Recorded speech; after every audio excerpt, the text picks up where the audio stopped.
حضرت عمر رضی اللہ تعالیٰ عنہ کا دور خلافت تھا۔ ان کے زمانے میں حضرت علی رضی اللہ تعالیٰ عنہ فرماتے ہیں کہ ایک رات میں سو رہا تھا، میں نے خواب دیکھا۔ خواب میں میں نے دیکھا کہ فجر کی نماز کا وقت ہے اور میں مسجد نبوی میں نماز کے لیے گیا ہوں۔ مجھے امام کے مصلی کے عین پیچھے جگہ مل گئی اور میں وہاں بیٹھ گیا اور امام کا انتظار کرنے لگا۔ فرماتے ہیں تھوڑی دیر گزری، تھوڑی دیر کے بعد میں نے دیکھا حضور علیہ السلام مسجد نبوی میں تشریف لا رہے ہیں، بہت ہی باروب انداز سے، باوقار انداز سے۔ فرماتے ہیں وہ تشریف لائے اور مصلی پہ کھڑے ہو گئے اور اقامت کہی گئی، آپ نے جماعت کروانی شروع کر دی۔ نبی علیہ السلام نے فجر کی نماز کروائی، پہلی اور دوسری رکعت میں مخصوص صورتیں تلاوت کی۔ فرماتے ہیں جب سلام پھیر دیا تو آپ علیہ السلام نے صحابہ کی طرف رخ کیا اور بیٹھ گئے۔ تھوڑی دیر گزری تو ایک عورت مسجد کے دروازے پہ نمودار ہوئی، اس کے ہاتھ میں ایک پلیٹ تھی، اس پلیٹ کے اوپر چند کھجوریں پڑی تھی، وہ لے کے آئی اور اس نے نبی علیہ السلام کی خدمت میں وہ کھجوریں پیش کی۔ نبی علیہ السلام نے وہ کھجوریں لے لی اور اس میں سے ایک کھجور مجھے عطا کی۔ فرماتے ہیں میں نے وہ کھجور لی اور اس کو کھانا شروع کیا تو وہ بہت مزے کی تھی، بہت لذیذ تھی۔ فرماتے ہیں مجھے بہت مزہ آیا، جب پہلی کھجور میرے حلق سے اتری میری آنکھ کھل گئی۔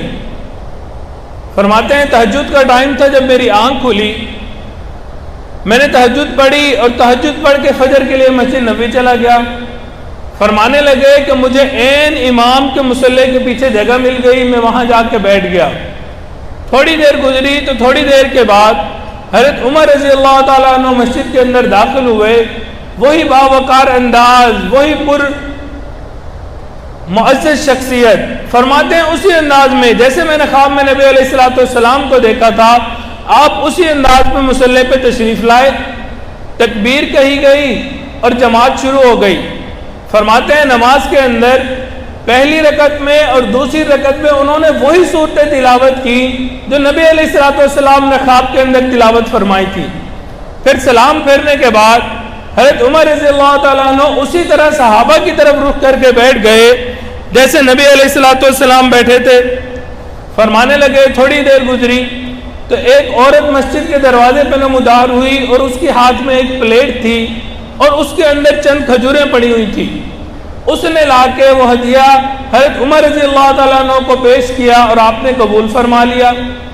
فرماتے ہیں حضرت عمر نے مجھے ایک کھجور دی کہ بھائی علی یہ کھجور کھا لو۔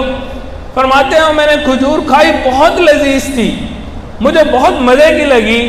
میں نے جب اس کو کھایا تو میں نے حضرت عمر سے کہا اے عمر، اے امیر المومنین، مجھے ایک اور کھجور بھی دیجئے۔ فرماتے ہیں جب میں نے یہ کہا انہوں نے آگے سے مسکرا کے مجھے دیکھا، فرمانے لگے اگر محبوب نے خواب میں آپ کو دوسری کھجور دی ہوتی میں بھی آپ کو دوسری کھجور دے دیتا۔ یہ وہ مومنانہ فراست ہوتی ہیں جو بندے کو تقوی کی بدولت نصیب ہوتی ہے۔